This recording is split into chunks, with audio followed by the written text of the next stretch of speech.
Welcome to Orion HealthCorp's webinar, Proposed Medicare Cuts for 2012 and the Potential Impact of Radiology. Today our presenters are Joe White and John Garrett. Joe is a healthcare principal at Larson Allen, specializing in serving physician groups in the healthcare system. Joe has over 20 years of experience in consulting, tax and assurance services in the healthcare field.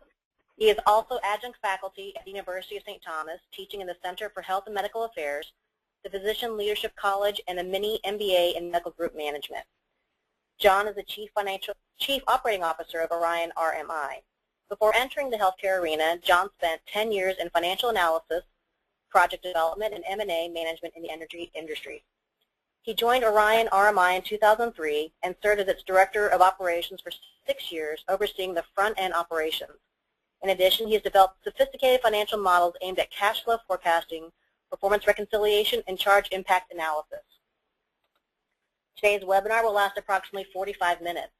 If at any time during the webinar you have a question, please type your question in the chat window. We'll answer as many questions as possible at the end of the webinar.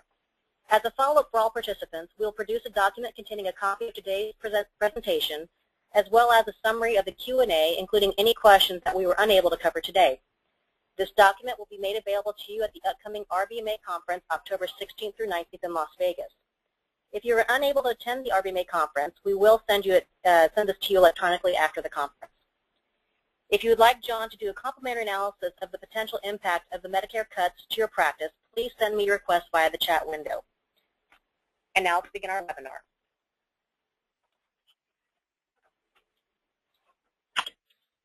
Thanks, everybody, for joining. This is Joe White, and I think everybody is well aware that Medicare is under tremendous pressures as it relates to finding some savings. So we are looking at some reimbursement cuts, and/or will the government raise taxes, and take a look at that. Most of us are aware that there's this looming sustainable growth rate reduction proposed at the 30% reduction rate, and that is destined to go in, or is proposed, would go into effect January 1st, 2012. MedPAC and Congress has made it clear that that is not likely to happen. There will be some sort of a gap, some way to close the gap has to be brought forth. If you have not read the MedPAC report, and I imagine most people haven't, I would highly recommend that you go online and you review that MedPAC report. It'll give you some insight into what Congress is being told by MedPAC, what the thoughts are in terms of reimbursement, not only for radiology, but for other specialties, and in the long-term outlook. So that MedPAC report, it's about 175 pages. It's fairly easy reading and broken down into good chapters that you should look at. The current one that came out in June really goes after radiology or imaging services, and we should all be aware of that. If we look at some of the information that they talk about, how do we fix the sustainable growth rate system? And in the book, the report, they talk about looking at all services, and if the first 4 boxes on your screen there, set modest annual updates in law, and we'll talk about that. Improving estimates, underlying the fee schedule. What do they mean by that?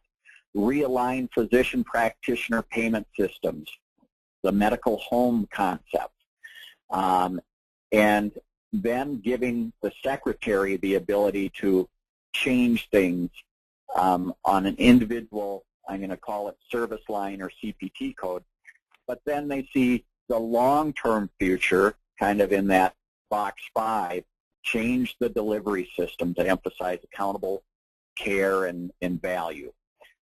So kind of a continuum of what MedPAC is thinking. And in this report, they're really kind of address the first three boxes, but trying to get so that the Secretary has the authority to go forward and make specific changes. Next slide, Barbara. Here is what they mean by improved estimates. So here's one of the tables from the report, and it just gives you an example of what they're looking at. And here they're saying, boy, when we look at the time that is spent on imaging compared to the work RVU component, imaging procedures are done more efficiently or faster than E&M. So throughout the entire report, they kind of say imaging is overvalued, E&M codes undervalued. And even when you compare it to major procedures, you know, this is why imaging is getting targeted, is that they see that in effect the RVUs are overvalued for a lot of the imaging services. Whether it's right or not, I mean, this is what Congress is being told, and we're seeing the results. Okay? And if we can go to the next slide, MedPAC came out on September 15th in a conference committee, and you can read the committee dialogue or report on the MedPAC website, and they are proposing a fix for the Sustainable Growth Rate program that specialists would receive a 5.9% decrease each year for the next 3 years in terms of conversion factors, and then they'd have a 7-year freeze. So in effect, an 18% decrease over 3 years, taking the RVU conversion factor, currently for Medicare at about 34, down close to 20%, $6, let's call it, down to about 28 bucks, and then it's froze for 7 years. And then freeze primary care over the 10-year period of time. So that's what Medicare is thinking currently. And it's scary. In addition, we have seen the multiple procedure payment reduction. A lot of activity around that. Once again, Medicare says, you know, we're under pressure. We need to find some ways to cut our spending, and this is one of the avenues that they're looking at. It has been done in the past on the technical components. I think we've all seen the CT and abdomen components, but now for the first time they're considering doing this to the professional component. And the reasoning would be is it's done on multiple procedures, surgical procedures. If a hand surgeon is, you know, fixing one procedure or doing surgery on one finger, you know, they don't get the bill for twice as much if they do 2 fingers, etc. So in surgery codes, it's already being done, and the question Congress is asking is why not on radiology too? The American Medical Association produced some information that said if this was put into place, the combination of the RVU reductions in the multiple procedure changes would result in about a 4% decrease in reimbursement for radiology. And I think that's a very low conservative estimate, because when I'm seeing people look at this for their practices, it tends to be more in the 5 to 10% range. So we just have to be careful about what how this affects us. And that's where Ron is going to show you some spreadsheets and some ability to analyze what type of an effect could this have on your practice. All right, so what's going to happen? I don't have a crystal ball, okay? But just from reading, the MedPAC reports, the American College of Radiology responses, talking to people that are more knowledgeable than I in the industry, I think there will be some sort of a reduction. Will it be 10% for everybody or 18% for the specialists? Something like that, okay? We need to take that into account. Hopefully, and there has been some good work done by the American College of Radiology related to the multiple procedure reductions, and there seems to be some movement that it would not be applied to the professional component, maybe just technical component. However, there certainly appears to be a movement towards more bundling procedures. So be careful of that too as you go through your planning for 2012. And I think that's the whole key, is plan accordingly and know what your best case scenario is and your worst case and also the most likely going forward. So now I'd like to turn it over to John. All right. I see a lot of familiar names on our attendee list today, so those of you that know me or are familiar with me know that we're about to get into an especially nerdy part of the program. And what we're talking about in scenario analysis is that, our physicians don't like negative surprises. They don't like their paycheck showing up smaller than it was the previous period without them knowing ahead of time. So one of the most important things that we can do as administrators and billers is to prepare our physicians for the coming cuts to their paychecks, and then really try to minimize that impact in meaningful ways. So the first part of my section here is going to talk about actually calculating the impact to the practices. And so we're going to start with the most straightforward calculation we can do, and that is with regard to the SGR reduction. If you wanted to do this analysis, you need to gather some data about your practice, and most practice management software platforms out there these days give you the ability to grab this data pretty easily and pull it into a tool like Excel and do some analysis on your practice. So we'd be starting with information like our historical net charges by payer, the historical net collection ratios for those payers, what we would project as a growth rate for the coming years, that we need to take that into consideration. And we also want to make sure that we're aware of whatever current year Medicare-based contracts that we have. If we've got a Blue contract out there or an Aetna contract that's tied to a current year Medicare rate, we're going to have to take a close look at that contract and make sure that it's not going to fall under some of these, it's not going to be reduced through the SGR as well.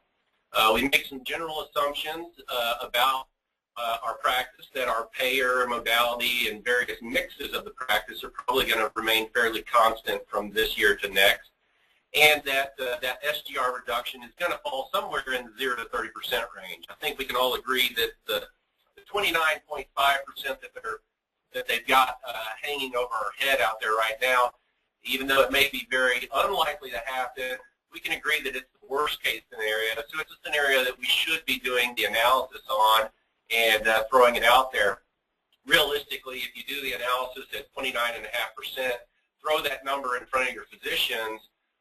Once you revive them, because they will surely pass out, you can let them know that that's probably worst case scenario, and it's a lot more likely to show up in the, say 5 to 10% range, and maybe they'll even view it as a gift from the government. The methodology that we're going to be using, you want to take your historical net charges and just reduce it by the various SGR amounts that we would want to consider, and then multiply that back times your historical net collection ratio. When you compare last year's collections versus what you want or what you think next year's collections are going to be, you're going to get basically your bottom line impact to the practice. And then once you've done that for Medicare, you really need to apply it to any of your other contracts that are based off of current year Medicare rates. So this is I say this is the basic SGR impact formula that we're looking at. Just wanted to put it out there for those fellow nerds in the audience. You take your net charges, you're going to gross it up by your projected growth rate. You want to multiply that times whatever the SGR number that you feel is coming in at, 1 minus that number, and then multiply it by your net collection ratio. That's going to get you your projected collections for the coming year. And then your impact is obviously those projected collections minus last year's collections. It'll give you your negative impact on the practice. From there, you most likely want to take it to a per physician basis. So if your impact study comes back at $1 million loss for next year and you've got 40 doctors, you want to let every doctor know that there's about a $25,000 a year hit to each one of them, or even better, just tell them that their monthly paycheck is going to be reduced by, $2,200, and let them know not to buy the new car, or maybe hold off on buying the new car just yet. After you've done the analysis, since we don't have a firm answer in hand right now, we need to provide kind of a range of possibilities. What I've got up on the screen right now is an example of a tornado diagram. And what this is doing is showing kind of the range of possible impacts for the practice based off of various carriers. Now, you may not want to look at it on a carrier-to-carrier basis. You may want to show the impact by modality. You may want to show how it's going to impact your CT collections, your MR collections, your ultrasounds, your mammography work, your interventional work. So you need to decide how your physicians want to see the range of impact and break it down into those categories and then show them. On one side, on the left side, is your worst case scenario, how bad it could possibly impact it. On the right side is the best case scenario. And then really what's happening right down the middle is going to be what your most likely scenario is going to be. So you can use things like a sensitivity matrix or a tornado diagram to express it in a meaningful way to the practice. Again, I would suggest taking it down to the individual physician level. Let each one of those physicians know what the potential impact is to their paycheck in the coming year. Once we get through there, we're going to go on and take a look at, let's see here. We really want to take a look at the multiple procedure payment reduction category. We all remember this from years back where it almost decimated the imaging center business out there as they took massive hits on their money makers, specifically the CTs and the MRs. Now they want to extend this out to the professional component of these radiology procedures. This is a much more complicated analysis to do, but it's still very doable, especially given the technology that we're all using today with these practice management systems that are tracking every bit of data that we have. So the data gathering on this part of the calculation is a little more involved.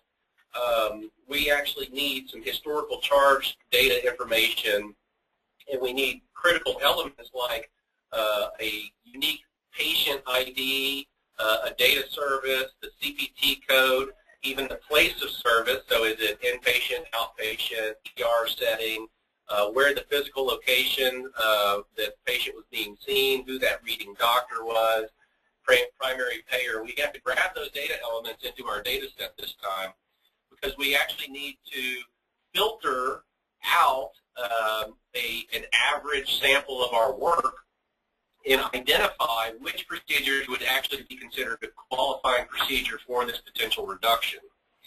The general assumptions that we need to make, again, that our ordering patterns remain the same in 2012 as they did in the past years of 2010, 2011. They don't add any new codes to the CPT list that is available. And if you don't have the CPT list, we're actually going to include that in the mail out that we do from this webinar, and that'll be included in our packaged information that we send out. Is the most current MPPR CPT list. We're primarily, I mean, it's exclusively looking at CT codes, MR codes, and ultrasound codes, but you really want to take a look at the specific list. And we know that if this goes through, the MPPR reduction amount is going to be somewhere between 0 and 50%. You know, they phased it in on the first round with the technical component where they phased it in at 25% in that first year. I don't know if they are going to want to phase it in or go straight to the 50% that it is now. They did away with family groupings of codes, you know, a while back, and it's now just this is the list, and you know, it could be a combination of a CT procedure and an ultrasound.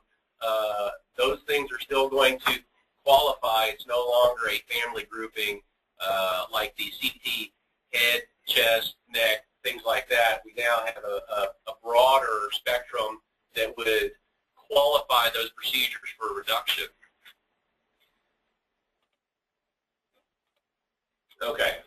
So when we have our data set, we want to group these procedures into unique encounters, and I've pored over the literature available so far and have come to the conclusion that they're basically saying same patient, same data service, that same location, and the place of service actually comes into play as well. I got some clarification on that for, you know, hospital patients admitted through the ER, having a procedure while in the ER once they become inpatient. Those new procedures in the inpatient setting aren't going to be attached to those ER procedures that were done, so those will not be qualifying procedures going forward. Once you've grouped and identified these unique encounters, the next thing to do is just to find out, okay, let's throw out any CPT code that's not on the list. So let's just get rid of those because those are obviously not going to fall under the MPPR.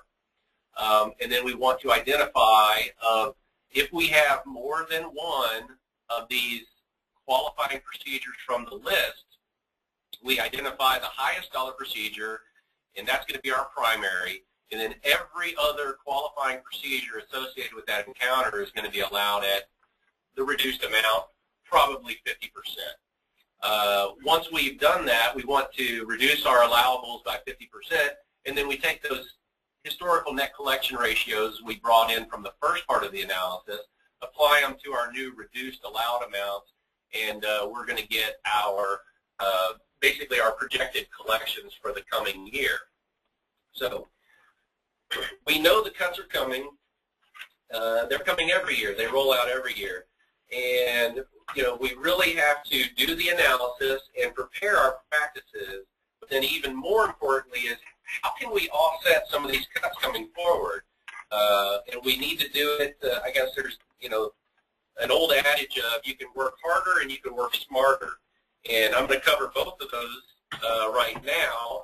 Some of the ideas that we've been working on and thinking about with our practices here at Orion is how to meaningfully affect their reimbursement potential for the coming years.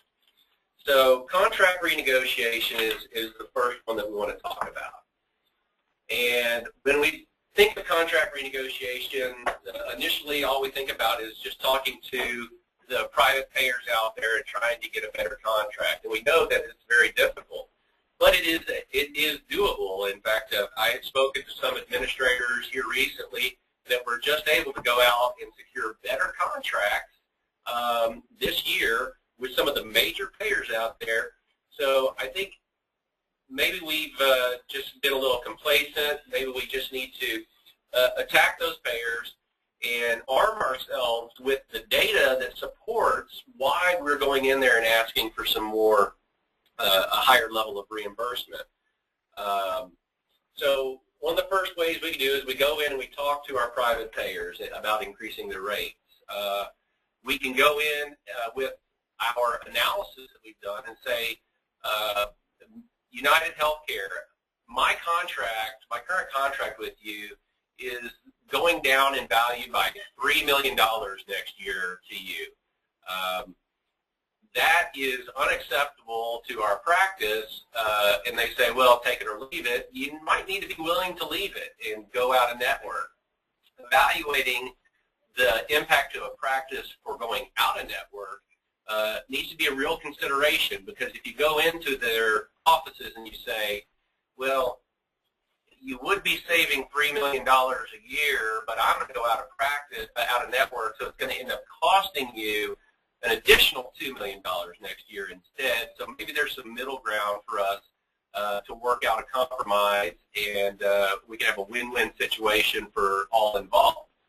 Now, a lot of times we're at the mercy of our hospitals because they can put pressure on us as radiology practices to stay in contract with various payers, and we need to be able to talk back to our hospitals as well and show them the type of impact that it's about to have, because hospitals are measured in this is one of the sessions in the coming RBMA conference. Hospitals are measured by their radiology practices, both good and bad, and you know the hospital itself is going to measure their radiology practices by turnaround time, coverage, availability, and quality reads. So if you show the hospital the kind of financial impact that you're about to take and express that it makes staffing that radiology department more difficult, now you may even have the leg you need to stand on to go after a stipend from the hospital. A small stipend from a hospital can mean a lot to a radiology practice, and you can frame it around the amount of charity care you do with that hospital system. You can frame it around the amount of uninsured population that comes through there, because you know a stipend from a hospital's perspective could be a very small expenditure from a hospital's budgeting standpoint, but it can make a huge difference to a radiology practice. Excuse me. One of the other things that we would like to take a look at are what we call institutional arrangements, and that's just going directly to companies and clinics out there, picking up additional work, and having that work tied to a specific, fee, particular fee per read, like a per-click type of arrangement, invoice billing, working out with corporations for special, screening mammograms for employees of a corporation at a particular rate, things like that. Those type of opportunities really need to be evaluated and brought into the practice. It's about expanding the practice's reach and tying in those reimbursement levels to something static, something that will grow, but certainly not the current Medicare rates that are year after year coming down. So we really need to push to get away from tying contracts and tying all of our types of contracts to Medicare reimbursement levels. Now, provider productivity is in the next section, and this comes into working harder, but also working smarter. Now, this is very taboo sometimes when speaking with physicians, but with the cuts that come year after year, physician practices really need to operate with more of kind of a corporate America structure to them. They need to get more creative with their partnership tracks. They need to get more creative with their reimbursement structures, bonus structures, and run themselves more like a well-oiled, Fortune 500 type of company, because the government is saying the value of what they did last year is worth less to us this year. And so they really need to be able to capture all types of business opportunities to enhance their reimbursements on a go-forward basis. So benchmarking and baselining physician production could be critical, and that blurring of subspecialization lines may be a real factor in the coming years. You may not have the volume of business to have a dedicated mammographer.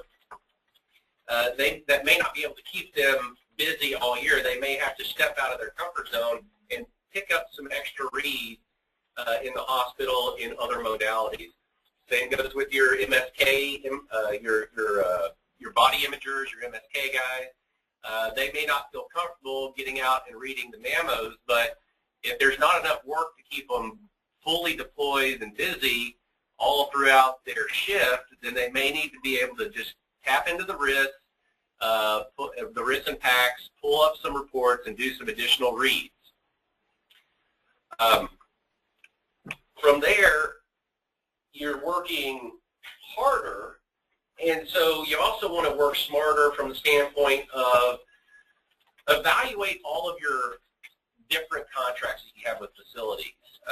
You probably have contracts with a hospital system, and maybe you're getting reimbursed at $40 an RVU for all the work that you're doing there, but then you added some new business last year at a rural facility, and it's not a difference in your contract. It's simply the payer mix of that other facility is netting you $35 per RVU on reimbursement. So it's got to be a function of, do I want to be a bigger practice for the sake of being bigger, or do I want value-added new business? When I'm evaluating whether or not to go pull some new business, if it's not because I have excess capacity in terms of my radiologists, then it better be accretive to the overall practice bottom line. You know, you need to be adding business that makes as much or more on average than the business you currently have on hand. So looking for that value-added new business, evaluating those different facilities that you're doing work at. Now, one of the things that we've done here at Orion for our clients is we started to roll out, let me go over here. Thank you. Okay. Let's see here. Let me make sure. There it goes. That popped up here. Okay. Now, all of that analysis that we did, we actually created this impact model for our practices, and we've started rolling that out to our various practices. And what we're doing is all of the techniques that we talked about in the first part, this is a way to use a dynamic model to do those calculations for our practices and prepare them for the coming year. Now, you can see what we've done is we've grabbed a sample set of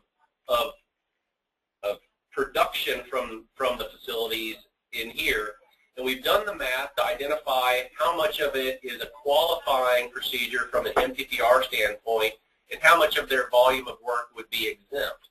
Now, what we're finding in these analyses that we've done is that on average 5 to 10% of the total volume is falling into the qualified category in terms of that multiple procedure payment reduction. And we have the ability to toggle and toy with the actual amount of work that is qualified. So we built a dynamic model that instantly does the calculations and can calculate a whole range of potential impacts to the practice based off of how much of their volumes are actually qualified. So even if you couldn't pull the specific data to identify how much of the volume would be qualified, you can take a guess and know that it on average is falling out in the 5 to 10% range, and so you can at least get to an estimate of the impact even without the very detailed data. And we take our sample set. In this case, we had 6 months worth of data. We extrapolated out to a full year of charges for next year and extrapolate out the qualified procedures. We factor in a growth rate, and we can toggle the growth rate to show additional volume increase. Maybe you know that there's another facility coming online. It's projected to add a 5% bump to the practice. So you can toggle your projected growth for 2012. And then you can also toggle what do we think that fee reduction is going to come in at. You know, right now we would assume that it would come in at a 50% reduction, but let's say they phased it in at 25%. We can instantly take a look at what the impact would be. The next piece of it is the proposed, RVU or conversion factor reduction. We have the ability to take a look at a whole spectrum from 0 to 30%, and instantly take a look at what the impact would be given the change if it came in at 20%, or if it came in like we kind of expect it to come in at that 6% range for the next 3 years. So we can even do a 3-year forecast for them and show them what we're looking at over the next 3 years. And then you see these switches over here can help us control which payers we want to actually apply these reductions to. So from a reduction on the conversion factor, we can say, okay, we know Medicare is going to be affected, so we turn on the Medicare switch. But we also know that our UHC contract is tied to current year Medicare, so we want to toggle that on. The Blue Cross contract was on, but we were able to successfully renegotiate it and turn it off because we now have it tied to former years and current year. And so we can toggle these on and off to show the impact by payer to the practice for each of these potential cuts that are coming down the road. You do a quick financial summary down here saying, okay, if we continued as is, just like we did last year, this is what we would have projected to collect. Because of the changes that are coming through, our new collection projection is this number, so the impact to the practice, $2.9 million. That's what we're projecting. But like I said, doing a scenario matrix or a tornado diagram, giving them the range. Obviously, we want to tell them where we believe it's likely to fall into, and then show them the possible range and the likelihood that it falls at one end or the other of the spectrum. Part of the benefit of doing that range analysis is that you can keep updating it as we get closer to the end of the year and sharpening the pencil, so to speak. So if it comes out that the 5.8% reduction or 5.9% reduction for the next 3 years is going to make it, and that's going to be the new rule as of Jan 1, once the ink is dried on that law, you can go back to your physicians and say, okay, we used to have a range on this, but now we've got it hammered down. This is the impact. And then once you've shown them that worst case scenario impact, you can start to show them also all of the activities that you've done and the efforts that you've taken to offset that and what kind of value added it has had to it. So you've shown them, as of today, we're sitting here and we're looking at losing $3 million next year with all of these cuts.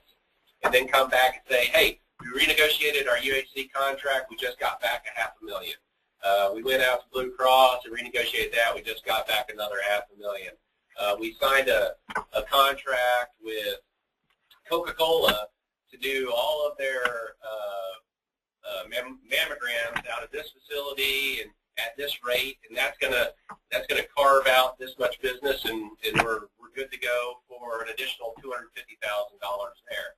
Show the physicians the value, the raw value of the work that you're doing for them, and give it back to them. We're going to switch back over to the presentation here. And so let me just kind of summarize what we've talked about here today. And so the cuts are definitely coming. They come every year. We know they're coming. And we have an idea of where those likely cuts are going to fall out. So we need to do the math for our practices. Don't wait until after the fact to tell them why their paycheck is lower. Tell them now what their paycheck's going to be, prepare them for it, and then start doing the work to offset that. That strategic planning, it's paramount. you need to review and renegotiate all of your payer contracts. Anything that is bringing money into the practice, take a close look at it and make sure that you're maximizing the value of that contract. Analyze each physician's productivity and the return on that productivity. If you have to staff, and if you've got coverage in a rural hospital and that physician, it's in your contract that he has to be sitting out there, but he spends half the evening twiddling his thumbs, you may want to take a look and figure out, is there some way that we can deploy him while he's sitting there doing something else? Or is this something that we might want to bring in a different level of radiologists to do the coverage there? And finally, when we add new business, please do the math, do the analysis on any new business that you're looking at taking on, and make sure it's going to be accretive. Because when you tell a physician that you're growing the business, the initial thought may be, great, we're going to make more money. But you may have added volume to your practice that's actually going to ultimately end up costing the physicians money because you have to staff for it, and the reimbursement level there is lower than you're currently running at your other facilities. We're going to go on into our QA session, and here we go. We have some of the questions up there. The first question we have is the Excel spreadsheet available, or is it confidential to Orion? Both. It is Orion's creation, but we're happy to work with anybody that wants help doing some analysis on their practice.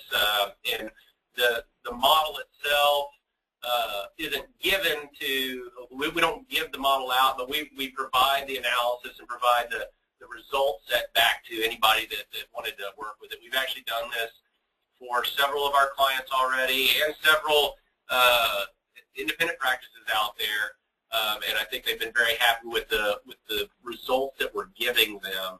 They're happy with the data returned to them. And next, who do we contact if we'd like help with an analysis and if we're not attending the RBMA conference? If you're not attending the RBMA conference, I think you can just, if you just drop a message in the chat window, is that going to work? Yes, and you can also, there's an email address in your webinar invitation. You can email me any questions, and we're happy to coordinate that with you. And you'll be receiving a little follow-up note, and then that will be another email address where if you have any questions, you can submit those questions as well. The next question we have is, how do I participate in bundled service payments? Joe?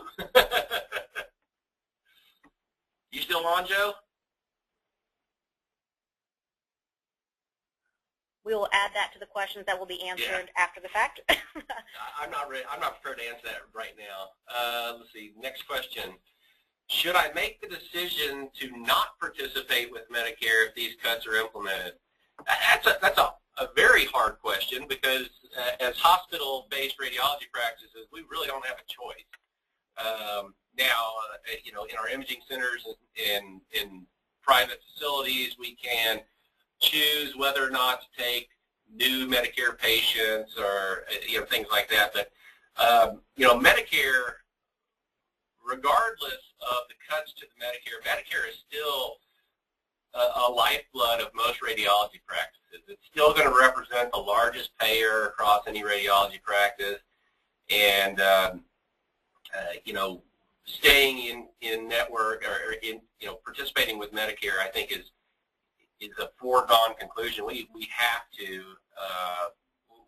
do that, especially with the aging of the American populace. Just more and more people are going to be in there, and we may actually lose that business, or we may lose more business than it was worth to step out. I mean, if you could replace all of your Medicare business with private payer business, that would be fantastic, but it may just not be a realistic item right now. John, I'm Joe here. Sorry, I couldn't find my mute button. On the bundled, how do you get into the bundled payment program? I think that is very geared towards primary care in terms of the medical homes, and it's going to depend upon what area of the country you're in. but look for the, primary care, and how do you work with them to partner with them is going to be a good question. Where I have seen it is in Massachusetts in terms of their alternative quality contracts, and it's led to, probably 10 to 15% decrease in volume from an imaging perspective once the primary care gets incented to reduce imaging.